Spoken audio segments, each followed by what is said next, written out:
Aferrados al deber de defender la libertad. Esta es la divisa del campo 5 de Guantánamo. Este es el campo más duro, el campo donde están los miembros de Al-Qaeda supuestamente más irreductibles, los más duros.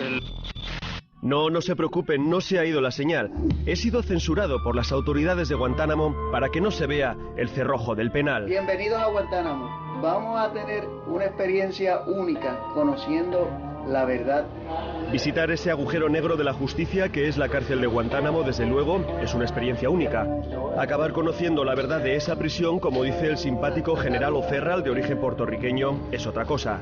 Este reportaje va a ser una pelea constante entre el derecho a la información y el apagón informativo. Y como en esta visita guiada de 2 días se nos va a construir una realidad, digamos, amable de esa prisión, hemos recurrido a antiguos inquilinos de Guantánamo. Soy Latham y Kasrian, preso número 72. Para contrastar con sus recuerdos. Era el prisionero 727. Todo aquello que nos fue vedado. Mi nombre es Yamil Albana. Tergiversado. 345. O simplemente mutilado sin piedad por la mano negra de la censura. Mi número en Guantánamo era el 558. Este reportaje va a profundizar en ese limbo jurídico que ya está por derecho propio en la historia de la infamia. Va a detenerse en esas celdas donde el Estado de Derecho cedió sus espacios a torturadores y políticos sin escrúpulos. Pero también va a verificar con expresos la realidad dulcificada que se nos pretende enseñar, la versión buena de Guantánamo. La realidad es que aquí no se han cometido abusos, que aquí no se tortura. Cuando alguien me dice, ¿tienes derechos?, no me lo creo, porque eso no es lo que yo he vivido. Pero ellos aquí viven como reyes, y eso como reyes. Para sentir esa sensación de no tener derechos, vamos a sentarnos en los mismos taburetes donde se torturaba a los detenidos, a caminar por sus celdas de aislamiento. Vamos a deambular con los ojos cerrados por ese campo rayos X donde, según el presidente Obama, los Estados Unidos perdieron el rumbo. Probablemente la existencia de Guantánamo ha producido más terroristas en el mundo de los que ha ayudado a detener. Lo primero que uno se pregunta cuando va a coger el vuelo a Guantánamo es ¿quién va a estar en el avión? ¿Quiénes son esos otros pasajeros que nos acompañan en una pequeña terminal de Fort Lauderdale, en Florida? En la sala de espera hay algún periodista, varios abogados de presos, militares y sobre todo contratistas, es decir, empleados externos de la base militar. En Guantánamo, en esos 17.000 kilómetros cuadrados de territorio estadounidense en Cuba, trabajan y viven 6.000 personas. Muchos de ellos son cubanos traídos de Miami, a los que nos está prohibido entrevistar o grabar por razones de seguridad. No vayan a ser captados como espías por el gobierno de Castro. En Guantánamo hay Subways y hay McDonald's, hay tiendas de souvenirs, hay guarderías y hay hasta límites de velocidad. Pero todo eso se acaba al entrar en la prisión militar. Van a estar viendo el trato que le damos a los detenidos, como también las fuerzas que tenemos atendiéndolos, que son mayormente jóvenes entre las edades de 18 a 23 años. El general O'Ferral se esmera en repetirnos el argumentario elaborado por el Pentágono. A los presos se les trata de forma segura, humana, legal y transparente. Un mantra que escucharemos muchas veces. Y cuando le digo al general que no es muy legal estar 6 años en la cárcel, sin juicio, sin pruebas, sin cargos, y que por tanto eso no es muy humano, esta es su respuesta. Que en Guantánamo tenemos unos detenidos que algo hicieron en el teatro de guerra que están aquí. El saco roto del algo hicieron, aunque no se sepa el qué, es una de las herramientas jurídicas más inconsistentes utilizadas aquí en Guantánamo. Por eso, otro de los argumentos claves del general, la transparencia, también es endeble. Pese a que el nombre y la nacionalidad de los presos ya son públicos, los militares me hacen borrar sus caras, me hacen borrar sus nombres si me los dicen, sus mensajes si me los gritan. Me hacen borrar los cerrojos de las puertas, los detectores de humo, las acreditaciones que cuelgan de los cuellos, las imágenes donde se ve al mar. Parece que el único sitio seguro donde no me pueden borrar la información es mi propia memoria. Estas imágenes robadas enseñan el trabajo de esos censores. Cada día al anochecer se requisan las cintas grabadas o las tarjetas de las cámaras y se revisan concienzudamente. Es inútil discutir, los censores no tienen piedad y si te niegas a borrar algo, te requisan todo el material. Dicen que velan sobre todo por la privacidad de los detenidos y su derecho a la intimidad. De acuerdo, toda persona puede elegir si quiere salir en televisión, pero estos mismos censores no tienen tantos escrúpulos cuando me permiten grabar estas imágenes. Es el momento íntimo del primer rezo de la mañana. Para obtenerlas me han levantado a las 3 de la madrugada, 3 horas antes de la oración. Me han hecho subir a hurtadillas a una de las torres de vigilancia y he permanecido allí, escondido y en silencio, hasta que han comenzado a orar. Si no es así, me dicen los oficiales, si se dan cuenta de que hay una cámara, se quedan a rezar en los barracones en lugar de hacerlo en grupo. Les pregunto si eso les parece ético, si eso no es violentar su intimidad para que ellos puedan venderme que respetan su religión. Sin mover ni una ceja, solo responden, ¿quieres grabar o no?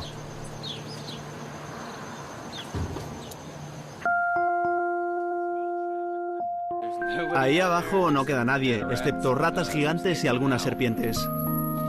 Con la luz del amanecer, ese lugar de ahí abajo, lleno de jaulas y alambradas, se antoja un poco tétrico. La maleza parece engullir los barrotes que en su día albergaron cientos de detenidos y miles de humillaciones, como si la naturaleza quisiera enterrar ese lugar que se ha convertido en símbolo de la injusticia. Esto era el campamento Rayos X, el primer campamento que se abrió aquí en la prisión de Guantánamo y que ahora lo tienen un poco casi como de atracción turística para contar lo buenos que son ahora con las estupendas instalaciones que tienen para los presos. Este campamento se hizo famoso porque aquí empezaron a llegar los prisioneros con el mono naranja, con la máscara, con las orejeras en los oídos y los instalaron aquí, en estas celdas individuales que más bien parecen las celdas de un zoológico, es decir, aquí no tenían la más mínima privacidad, eran pequeñas, son apenas 3 pasos, se veían los unos a los otros, no hay baño, no hay duchas. En el silencio trato de escuchar mensajes del pasado, gritos, injusticias, torturas. Intento hacerme a la idea de cuánto aguantaría aquí, en una de estas jaulas, a la vista de todos. Y me imagino a esos guardias que no tienen un solo detalle de humanidad conmigo. Y empiezo a entender lo que querían decir los presos cuando decían que se sentían como animales. No es muy grande. No, no lo es. A ver, 1, 2, 3 pasos. 3 pasos, sí, es bastante primitivo. Ni siquiera hay baño. Bastante primitivo. Me quedo con esa expresión del soldado que me acompaña. David pertenece a la sección de relaciones con los medios e interrumpe su explicación en cuanto escucha, a lo lejos, el himno de su país. Le grabo mientras saluda militarmente, mirando al infinito, plantado delante de eso que él ha llamado primitivo. ¿Esto era el baño? Esto era el desagüe del váter. Pero el baño aquí te veía todo el mundo, quiero decir, y por el otro lado igual. Bueno, solían colgar sus pertenencias por aquí, como toallas, camisetas.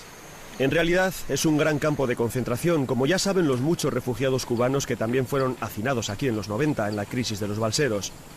Desde las torres de vigilancia, imaginando ahí abajo todos esos monos naranjas, se percibe la verdadera magnitud de este zoológico para presuntos terroristas. De esta manera, los presos sabían que iban a ser esposados y que después tenían que retirarse unos pasos, y así todo el mundo estaba seguro. Bueno, el sargento Day nos está llevando a la sala de interrogatorios, la antigua sala de interrogatorios. Son varias cabañas alineadas y conectadas entre sí. No parece un lugar muy sofisticado, pero bueno, al fin y al cabo, para torturar tampoco se necesita un lugar muy aséptico. Estamos a apenas 100 metros de las jaulas. Desde allí se tenían que escuchar los gritos de dolor de los que pasaban por aquí, aumentando el pánico de los que venían detrás. Aquí en Guantánamo no se utilizó la tortura del ahogamiento. Fue donde la CIA, en sus cárceles secretas, donde se supone que ocurrieron este tipo de cosas de las que tanto se habla. Aquí se conseguía mucha información. A veces sentándose a hablar un ratito, otras nos daban información de forma voluntaria. Es curiosa la bisoñez de algunos soldados cuando te intentan convencer de que allí no se hizo nada malo. Que todo eso de las torturas lo perpetraron los de la CIA. Que ellos preferían sentarse a charlar con el preso como amigos, que eso bastaba para que el detenido se sintiera a gusto y confesara. De acuerdo, son sus órdenes, pero fuera de cámara. Cuando le miras a los ojos y le dices que no te tome el pelo, todos dicen que ellos no estaban destinados allí entonces, que no pueden hablar. Pues este es el sitio donde se interrogaba a los detenidos en Guantánamo. Este es el lugar donde solían estar los guardias de seguridad.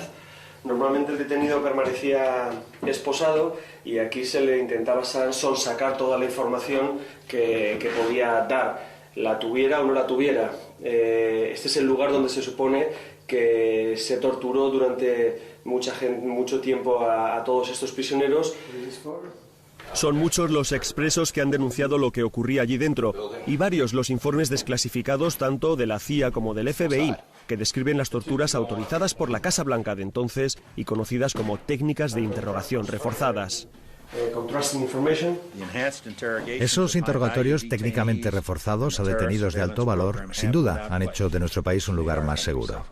Cuando hablan de tortura, Guantánamo no tiene tortura, por lo menos los 5 años, ni tampoco el tiempo que he estado. Esa está fuera, es una percepción que se tiene de Guantánamo. Al menos O'Ferral tiene la precaución de no negar lo que él no conoció. Sin embargo, su jefe, el almirante Kaufman, máximo responsable de la misión en Guantánamo, prefiere echar la culpa al mensajero. La verdad es que aquí no se han cometido abusos. Aquí no se tortura a nadie. Esas son tergiversaciones lanzadas durante años por los medios de comunicación. Y sabemos por qué. Porque si tú pones en un periódico que los presos en Guantánamo son tratados de una manera humana y profesional, eso no vende ejemplares. Lo sabemos. La verdad no vende. El almirante Kaufman no ha debido de escuchar a su comandante en jefe cuando afirmó solemnemente que prohibía las torturas permitidas por la administración Bush.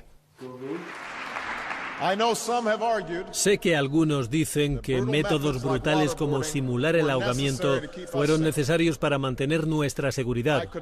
No puedo estar más en desacuerdo. Soy Lassen y Kasrien, preso número 72 en Guantánamo. Es marroquí de Alucemas y vive en un piso prestado de Getafe. Laxen se pasó 3 años y medio en aquel agujero y cuando le pusieron en libertad ni siquiera le pidieron perdón por no acusarle de nada.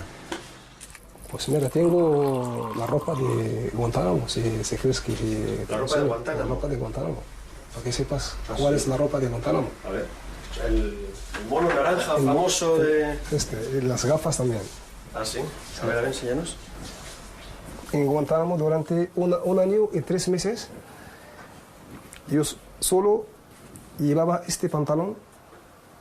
¿Nada más? Nada más, sin camisa, sin pantalón largo, descalzo. Son como gafas...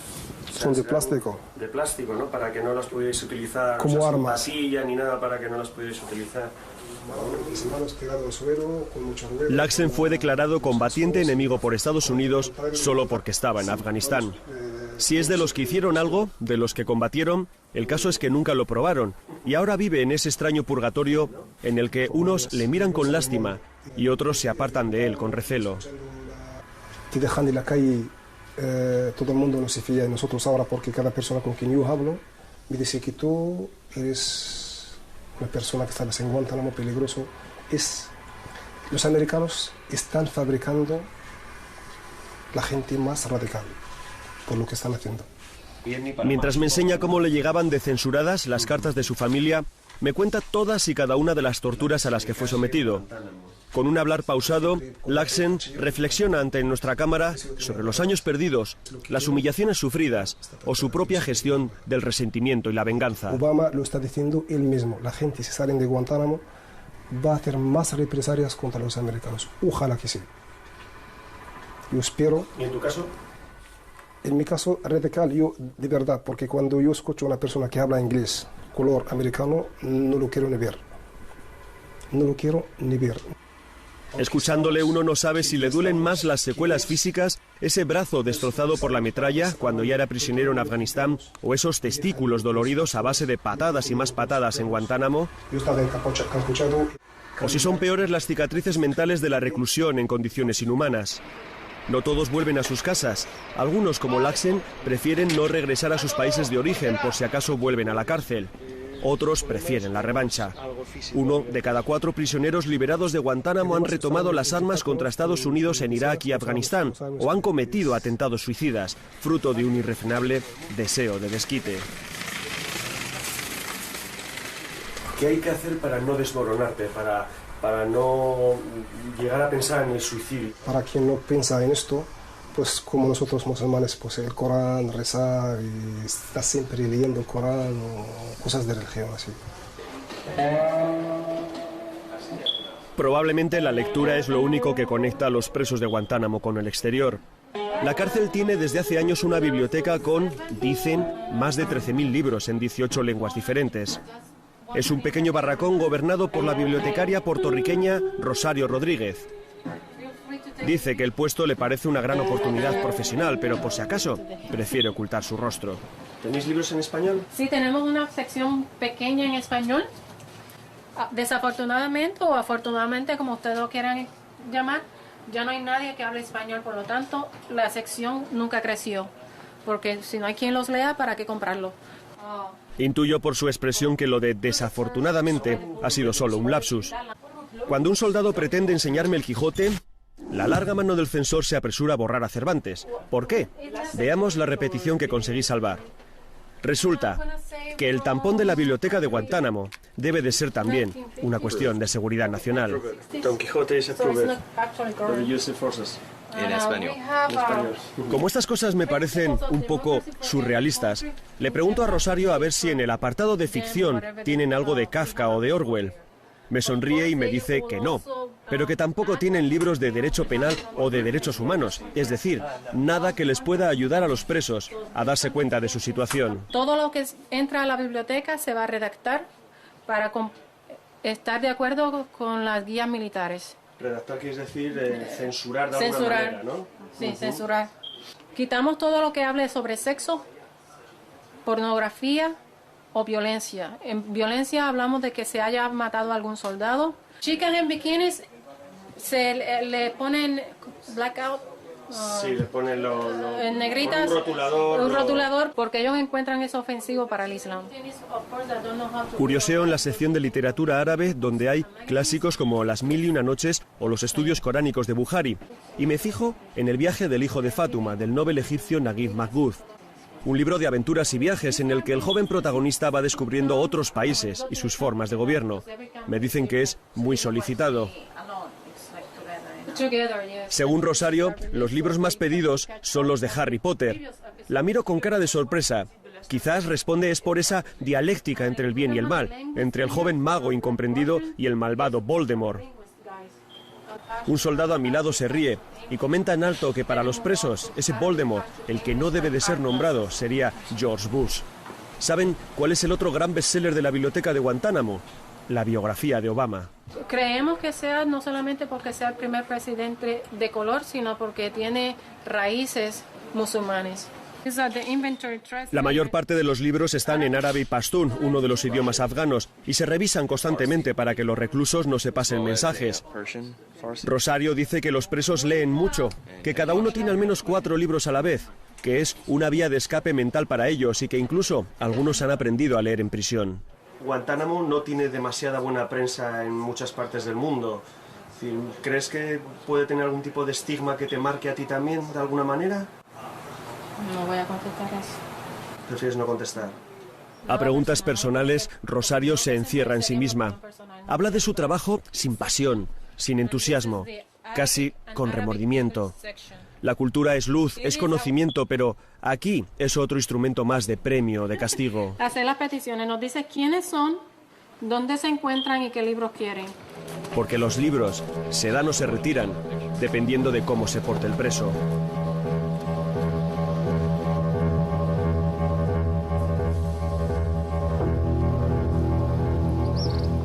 Este es el campo 4. Llegamos justo en el cambio de guardia. Aquí, nos dicen, están los reos más tranquilos, los más integrados. Llevan una vida casi en comuna, con celdas comunicadas entre sí que dan a un pequeño patio, donde juegan al fútbol o pasan la tarde charlando. Algunos de ellos colaboran con los guardias, son los chivatos, así que, aseguran, no hay peligro de motines. ¿Los presos aquí que son los más sumisos, los más colaboradores? Este es el campo de los más dóciles, sí.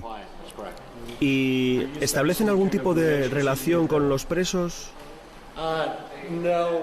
No tenemos ninguna relación con ellos, excepto la de ofrecerles seguridad y un trato humano y profesional.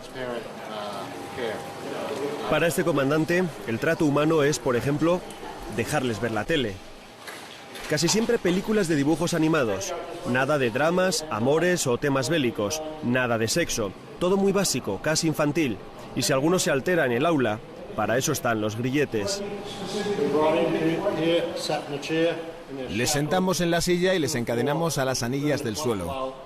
Así dan sus clases de árabe, de inglés, de pastún. O sea, tienen las manos libres, pero tienen los grilletes en los pies. Por si acaso. Llueve en el campo 4. La distancia a la que nos colocan de los presos nos impide hablarles. Intento llamar la atención de alguno, pero enseguida me reprenden mis censores. Tampoco tengo muy claro que me quieran hablar. Yo, al fin y al cabo, me iré.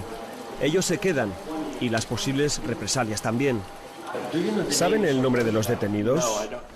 No lo sé, de ninguno, ni idea. Cuando les hablamos nos dirigimos a ellos por su número. ¿Y cómo se proporciona un trato profesional y humano llamándole a alguien número 202? Bueno, es que esas son las reglas de convivencia, son las normas. Unas normas que alimentan la deshumanización del detenido, porque si no le ves como una persona, no te encariñas con él. Unas reglas que convierten al recluso en un número, y a un número, aunque tenga mirada y alma, se le puede borrar. Un día en Guantánamo es un día como un siglo, porque pasas por distintas maneras de torturas, amenazas, hambre, frío.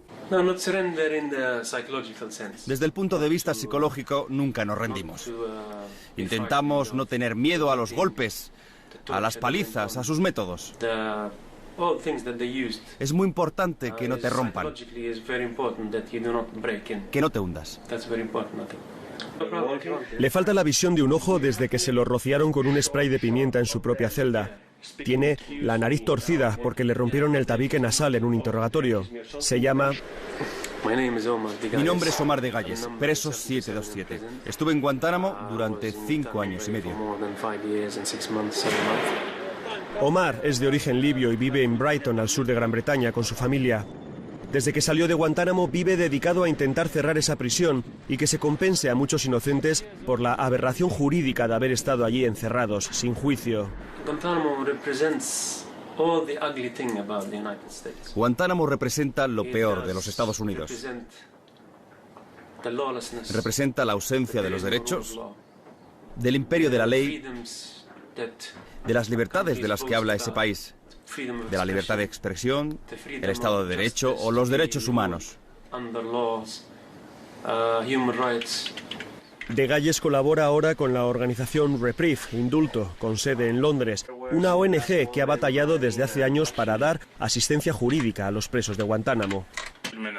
La administración Bush ha hecho creer que los individuos que están encarcelados en Guantánamo son los más malos de los malos del mundo. Los peores, los sujetos más malvados del planeta. Los abogados de Reprieve, que han viajado muchas veces a la isla, han sido constantemente boicoteados por el sistema. Podían acceder a los presos y hablar con ellos, pero no saber de qué se les acusaba ni qué pruebas había en su contra.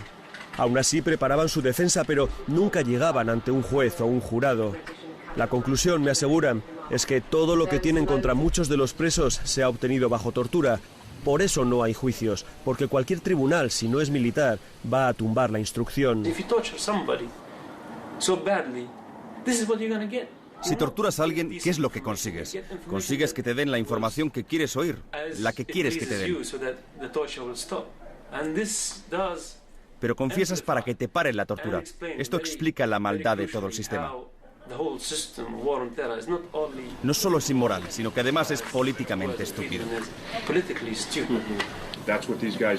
Eso es parte de su doctrina, de sus instrucciones. En cuanto caen detenidos por el gobierno que sea, tienen que denunciar torturas, que han sido maltratados, sea verdad o no. Camp Delta es uno de los campamentos que hay aquí en el complejo de Guantánamo, uno de los campamentos de prisiones. Aquí tiene la oficina el coronel Vargo, que es el oficial al mando de todo el complejo de prisiones. El valor de la semana, respect, es decir, respeto. Vamos a hablar de respeto con el coronel al mando de la prisión de Guantánamo. Vamos a intentar que nos dejen pasar. Aquí casi todos los soldados que llevan las prisiones son de Puerto Rico. ¿Qué tal? ¿Nos puede dejar pasar? Sí. Y después salir, claro. Right, ¿Seguro? Sí, sí. ¿Cuál es su nombre? Martínez. Martínez.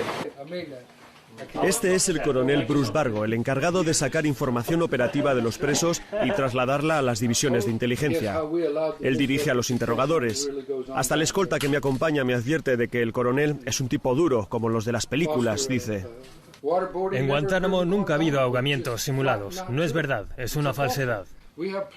Veterano de la Primera Guerra de Irak, Vargo practica una mirada de hielo con la que parece querer amedrentar cada vez que se le pregunta algo. ¿Se puede seguir exprimiendo información a un preso que lleva 7 años encerrado? Si perteneces a una organización durante 4, 5 o 6 años y sabes el tipo de gente que tenemos aquí, líderes terroristas, expertos en explosivos, podríamos decir que si me paso 7 años preguntándote, obtendré bastante información de la gente que trabaja para ti. Gente que pueden ser los nuevos líderes.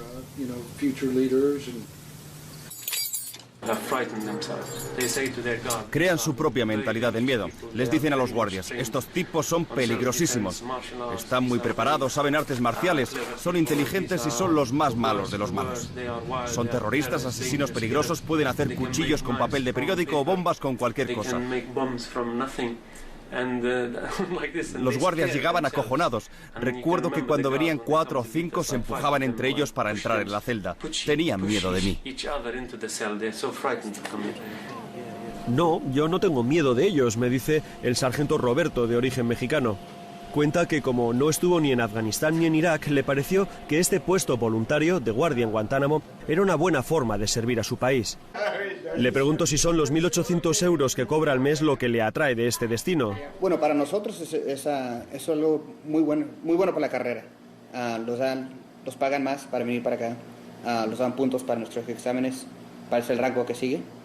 Y a unos que a otros les dan preferencias para irse a donde quieren llegar. Roberto tiene una máxima en su trato con los prisioneros: no los quieras, pero tampoco los odies. Y cree que eso es suficiente para darles un trato humano, aunque no sepa el nombre de ninguno, solo sus números. Yo en verdad no los conozco. Hasta eso, nosotros los guardias no conocemos los nombres de ellos, ni tampoco conocemos lo que hacen ellos, o lo que hicieron porque están aquí. Lo que estoy encargado yo es que esté bien cuidado, que le dé de comer, su agua, su tiempo afuera, jugar. Le gusta el fútbol, ¿eh? Roberto confiesa que no le sale de dentro conocerles más, que le da igual lo que hayan hecho o hayan dejado de hacer, si son culpables o inocentes, si tienen mujer o hijos. Dice que si él fuera preso, le gustaría estar en Guantánamo, y me dibuja un mundo al revés, en el que el ofendido, el agraviado, es el carcelero. Yo no sé mucho de ellos, de dónde vinieron, pero ellos aquí viven como reyes, y eso como reyes. y de lo que yo entiendo y por lo que he visto en las noticias y Al Jazeera y todos los que tienen, de donde vienen ellos, vienen con muy poco, ¿sí? Y no entiendo por qué ellos los piensan así, ¿no? Que les debemos todo porque somos los Estados Unidos. Ellos querían mantener su trabajo, ser vistos como tipos sin ninguna compasión. Hablabas con uno que parecía majo y después te metía un cigarrillo encendido en la comida o te escupía en el plato. Y decías, ¿pero por qué hace eso si parecía tan majo hace un par de días? Los guardias firman por 1 año de trabajo. Y si los supervisores intuyen que alguno se encariña con un detenido, lo cambian de destino. Hay que mantener siempre operativa la capacidad de humillación al preso. Roberto no entiende los periódicos ataques de desesperación de algunos reclusos que suelen vengarse de los guardias lanzándoles sus propios excrementos. ¿Llegaste a lanzar alguno de esos conocidos como cócteles? Muchas veces, porque la única manera para enfrentar a esta gente por el daño lo que estamos haciendo a nosotros, a veces escupimos en sus caras. Pero, sargento, la expresión de que los presos de Guantánamo viven como reyes, ¿no cree que es un poco exagerada? como yo he visto en los 8 meses que he estado aquí, los tratamos muy bien, muy bien. Supongo que algunos de ellos eran buena gente. Podemos decir que los carceleros negros y los de Puerto Rico, los hispanos solían ser más amables, más humanos. Los otros eran más crueles. De Galles recuerda vivamente las sesiones de tortura y las visitas al médico cuando los interrogadores se excedían. Ahora, qué cosas, nos enseñan el hospital como una de las joyas de la corona de Guantánamo. Nos dicen que muchos presos han recibido tratamientos que nunca tendrían en sus países o que incluso han sido vacunados para que cuando vuelvan a donde sea no enfermen. Y nos enseñan la sala más utilizada, la de rayos X, según la enfermera jefe, porque se hacen muchas contusiones jugando al fútbol, aunque uno no se explica que todos los días haya algún magullado por hacer deporte.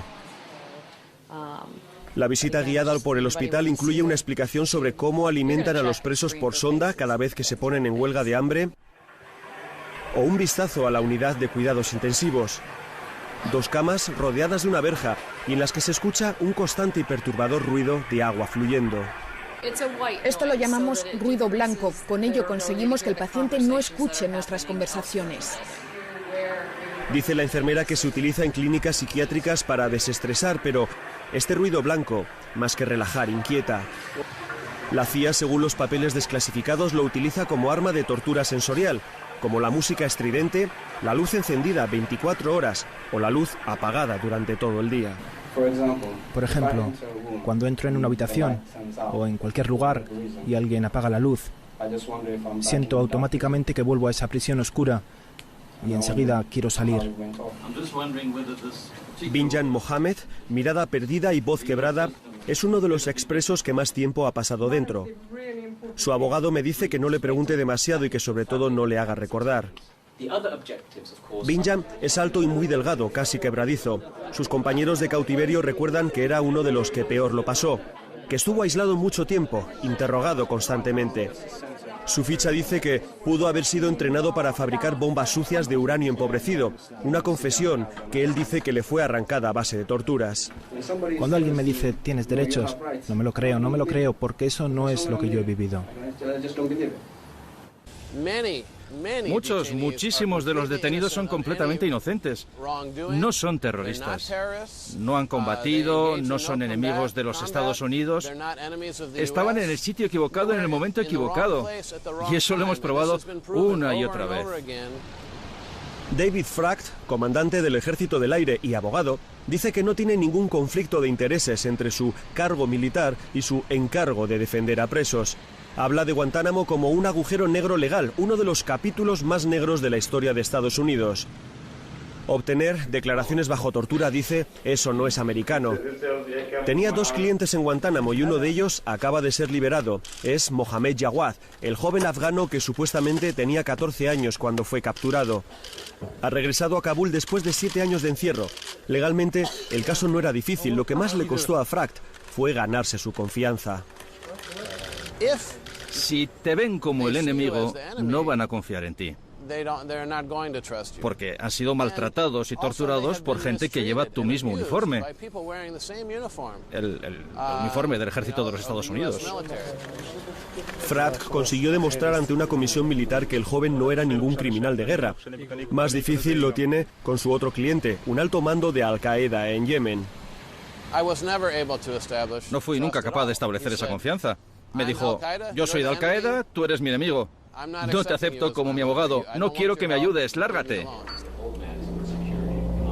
Estos son algunos de esos presos que han rechazado a sus abogados militares y que en algunos casos han optado por la autodefensa. Nos los enseñan encadenados mientras están en clase de dibujo, y me acuerdo del sargento Roberto, que ha dicho que los presos viven como reyes. Estamos en el campo 6, uno de los de seguridad media. ¿Chequeáis la celda cada 3 minutos? Cada 3 minutos por seguridad. Son 40 minutos ir de aquí a allí y volver. ¿Y solo miráis o también entráis? No, solo mirar. Mirar y si ves a alguien, pues no entras. Imagínense que cada 3 minutos, unas 20 veces en lo que dura este reportaje, alguien se asome a su salón. O peor, imagínense que cada 3 minutos de su vida un intruso le va a mirar, esté durmiendo, leyendo o haciendo sus necesidades. Así se vive en Guantánamo, aunque alguno de los guardianes piense que este régimen carcelario no es tan terrible. Como todo el mundo, tienen días buenos y malos. Hombre, no están demasiado contentos. Yo les digo, oye, número el que sea, ¿cómo estás? O hacemos alguna seña a los que no hablan inglés. Han aprendido de los guardias el significado de levantar o bajar el pulgar, decir así, así. Se antoja que es difícil tener un buen día en Guantánamo siendo preso, pero bueno, al salir de ese campo, en el pequeño patio exterior, y antes de que nos lleven a ver la cocina de la prisión, me fijo en un pequeño monolito conmemorativo y en cómo cambia la historia. Mandado a construir por George Bush, por entonces secretario de Defensa, Donald Rumsfeld, y ahora el nuevo presidente Obama ha mandado cerrarlo. Estamos en las cocinas de Guantánamo. Decenas de cocineros filipinos cuyas caras me prohíben grabar se esmeran en hacer 6 menús diferentes al día para los presos. 5.000 calorías para cada uno. Si queremos, podemos probar. Esta es la jefa de cocina, Sam Scott, que lleva 5 años dando de comer a los presos y que está encantada de enseñarnos sus territorios. ¿Esto es halal? ¿Está permitido? Sí, está permitido, es halal. Hay pastelitos baklava, hummus, tabulé, todo muy árabe. Hay gambas para los saudíes que no se ponen en el plato de los afganos. Todo muy limpio. Esta visita es obligada, no me la puedo saltar. Es parte del proyecto de relaciones públicas sobre el cambio de trato a los detenidos. Y la verdad es que los presos parecen bastante bien alimentados, incluso gordos. ¿Se come mejor que en un hotel de 5 estrellas? Mejor, tenemos el mejor servicio. Sin embargo, algunos de los que comieron la pitanza de la señora Scott tienen otra versión. De Galles, por ejemplo, nunca comió tan bien y cree que los militares estaban detrás del diseño de los menús.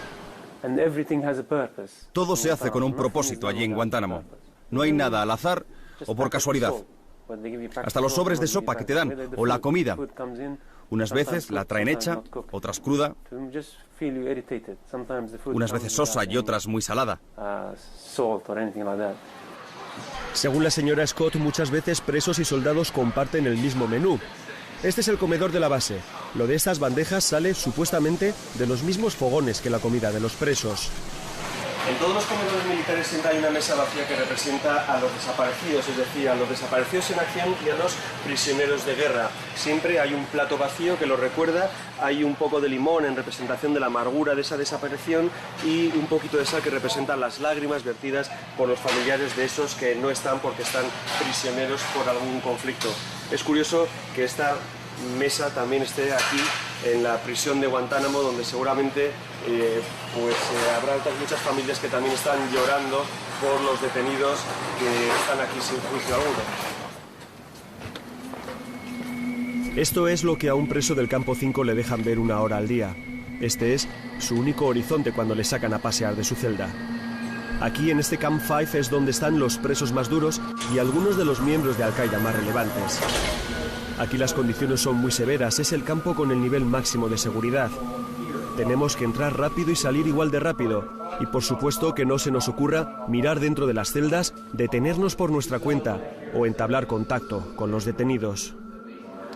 Pues aquí nos han preparado una celda con todo lo que se supone que les ponen o les proporcionan a cada uno de los presos, pues varias mudas, un par de toallas, una alfombra pues para que recen, les ponen una marca para que sepan dónde está la meca y luego les colocan aquí pues algo de higiene personal. En todas las celdas colocan, no sé por qué, pero en todas las celdas colocan una revista para hacer sudokus, será que les gusta hacerlo y bueno, en definitiva esto es una celda en principio limpia, pero bueno, esta es la que ponen de exposición para la prensa, ¿no?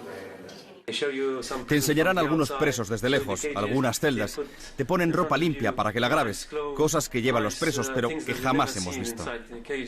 Los oficiales dicen que los presos de aquí son los más peligrosos e intratables, pero no por ser los más malos o los que más saben de Al-Qaeda, sino porque son los que peor se portan. Los irreductibles les llaman.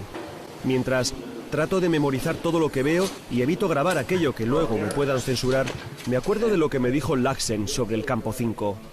Y Camp 5, esto es el peor prisión que está en Guantánamo. Dicen que la gente son más peligrosos para llevarlos a ese sitio. Pero después, cuando yo estaba en Camp 5, todo lo que están en Camp 5 están locos. Este es el ala delta del campo 5, del Camp 5.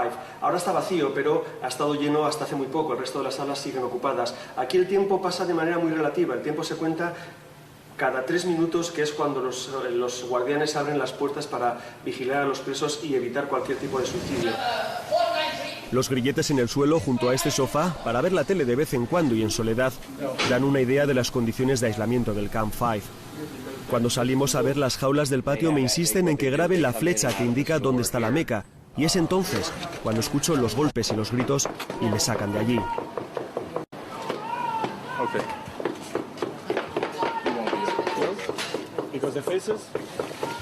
¿Qué es lo que vi? Vi caras de presos aplastadas contra los ventanucos de sus celdas. Vi desesperación en esas narices deformadas, en esos ojos fuera de sus órbitas. Uno de ellos, barbudo, joven, me apuntó con su dedo y me quedé paralizado. Los soldados mienten, me gritó, no les creas. Todavía no sé si los más duros de Guantánamo me querían dar algún mensaje o simplemente estuve, como decía Laxen, ante los desequilibrados, los que hace tiempo que se han roto.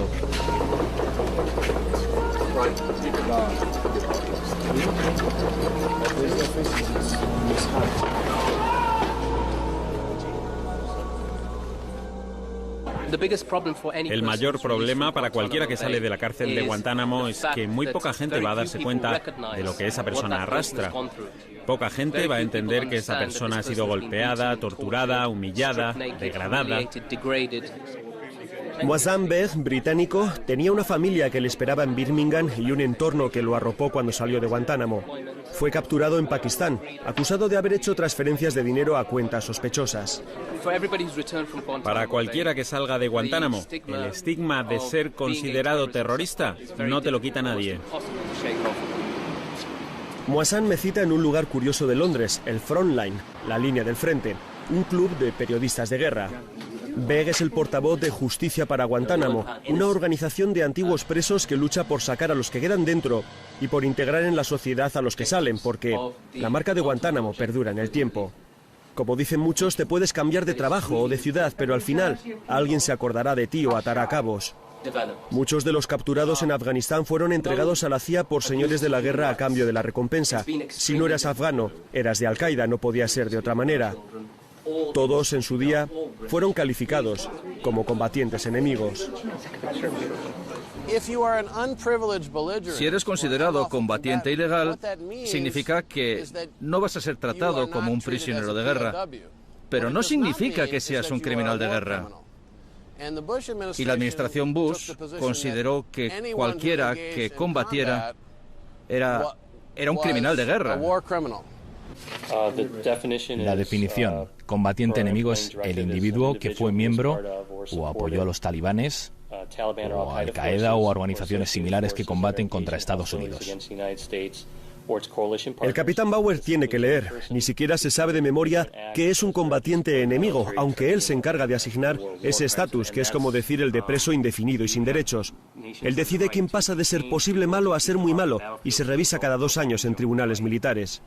Esta entrevista es de lo más curiosa porque el capitán se ha quedado sin trabajo desde que el presidente Obama decidió que este sistema, además de ir contra la Convención de Ginebra, no funcionaba. Hemos tenido cientos de detenidos en Guantánamo. Durante esos años, el sistema de comisiones militares que pusimos en marcha ha logrado la condena de un total de 3 sospechosos terroristas. Déjenme que se lo repita otra vez. 3 condenas en 7 años. ¿Cómo les llaman entonces a los presos? ¿Combatientes enemigos? Les llamamos detenidos. ¿Detenidos o combatientes enemigos? Detenidos, les llamamos detenidos. Los informes del capitán, que ya no tiene misión, han complicado la vida a muchos presos, alargando innecesariamente su estancia en prisión. Pero Bauer no tiene ningún remordimiento.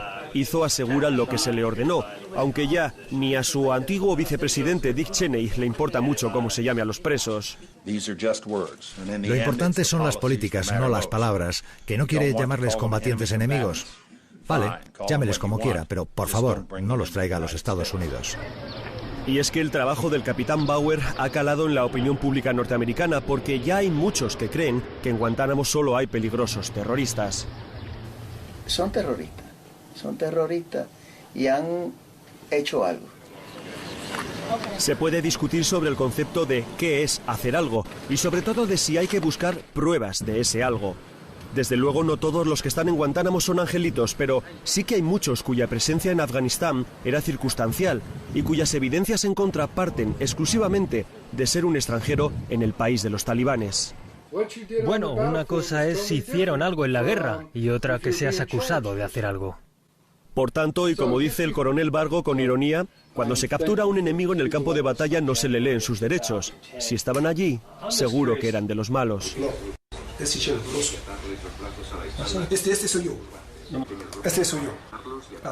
Laxen y Kasrin se acaba de reconocer en unas imágenes de hace 8 años que le enseño. Está esposado y rodeado de talibanes en una cárcel afgana. Cuando le pregunto qué hacía allí, me dice que conducir un taxi en una época un poco desnortada de su vida. Hay que creerle. Tú eres este. Sí.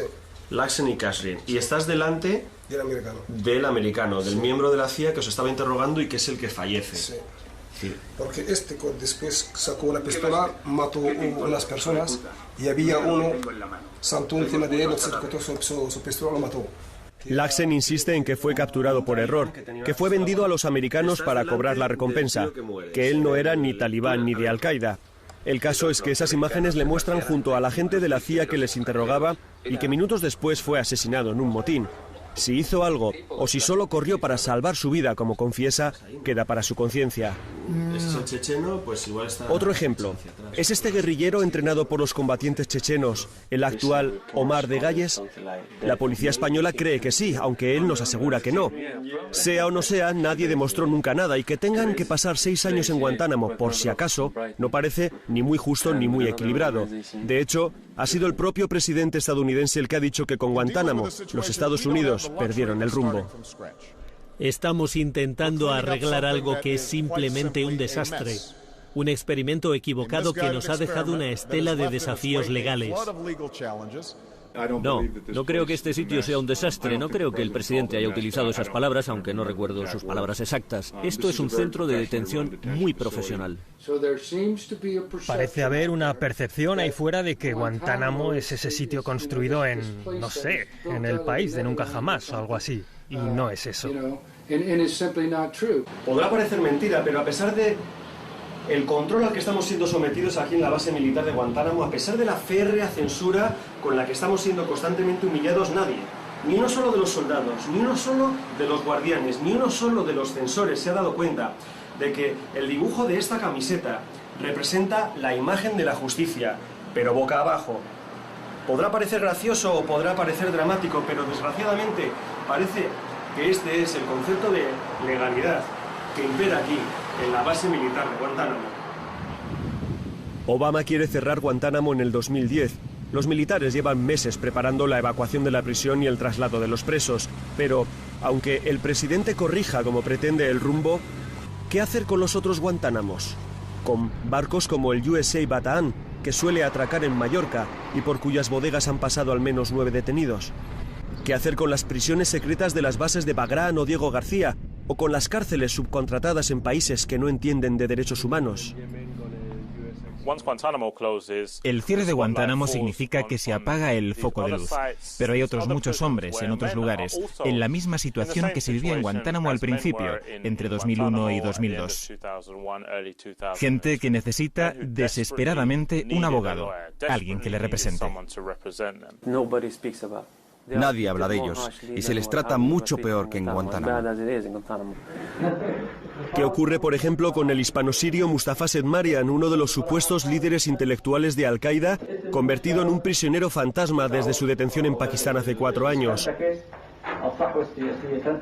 Su esposa, la madrileña Elena Moreno, ha rastreado su paso por Karachi, por la base americana de Diego García y últimamente por un penal de Siria.